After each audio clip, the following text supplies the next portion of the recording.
I know it sounds strange when explaining the regulations for stepping on cracks in pavements, but it's actually quite basic. It's permissible so long as each sole gains equal weighting and placement, though I've got to say it's a pain on the cobbles of Cambridge.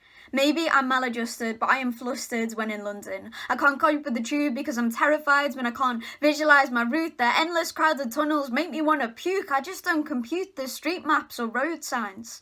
And it would be a lie to say I'm fine with walking in straight lines, identifying left and right, remembering directions, spatial awareness or depth perception, so dotted with bruises that I forget how I get them, but can hazard a guess at the dangers of door frames and bike pedals and steps. I know it makes no sense, but I'm distressed by the feeling of denim on my legs. I get upset when the edges of my sleeves get wet. I confess that pineapples put me on edge. At best, I'm perplexed by wellies, oversized clothes, the sound of microwaves, nail varnish, chalk. If I sit in a chair, I can't stand putting my feet on the floor. Though my habits have advantages, like dissecting my sandwiches allows me to appreciate the separate colour, taste and texture of each ingredient. Such strategic deconstruction is practically hipster. If you bought this in a restaurant, you pay an extra tenner. However, sometimes I pay more for just the power to be present, to be in a cafe or library unblinded by fluorescence.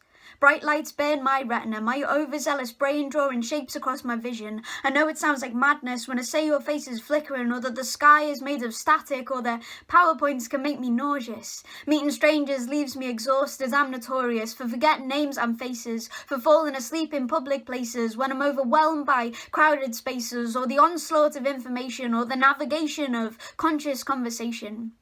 In year 8, the school nurse proposed I prepared some popular topics for playground chat.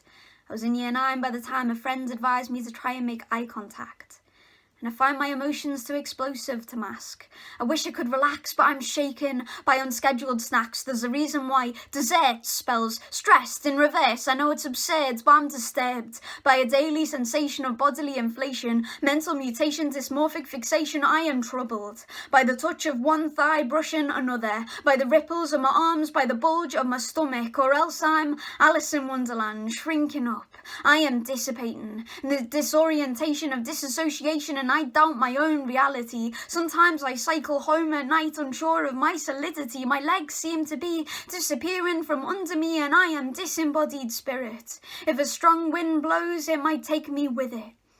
Sometimes my head is so full of voices that I describe myself in plurals. I must mutter internal discussions at mealtimes, and for all that I maintain that I can function, I am thwarted by intrusive thoughts of my own car crash corpse, snapped limbs and blood-stained gutters. My mind is a cinema of horror show images that send me reeling at roundabouts and in supermarket aisles and during professional meetings.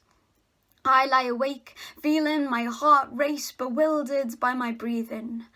I shake uncontrollably before any bout of public speaking, and yet these speeches to strangers are how I choose to make my living, both day job and evening, because I seek to find strength in my weakness. My secret is I'm always panicking, always acting. I'm more myself with a stage and a mic than without them. And when I fear that I'm collapsing, I reinforce myself in dancing, in character, in language. I am troubled but tenacious, chaotic but creative. I have come to find company in the chorus of voices in my head, to take comfort in choirs and candles and incense, because my heart beats within the blessing of acceptance, with family, friends and partner who don't care where my wonderful ends and my weirdness starts. And I have discovered we are all nothing but a cluster of cognitive clutter, all frightened and flustered, just maintaining the bluster that we're mature, well adjusted, but our minds won't stop chirping with private quirks and rules and rituals. And I'm not sure I even know what it means to be neurotypical, so I'm hoping my admissions will help to normalise the nuances of being not quite normal.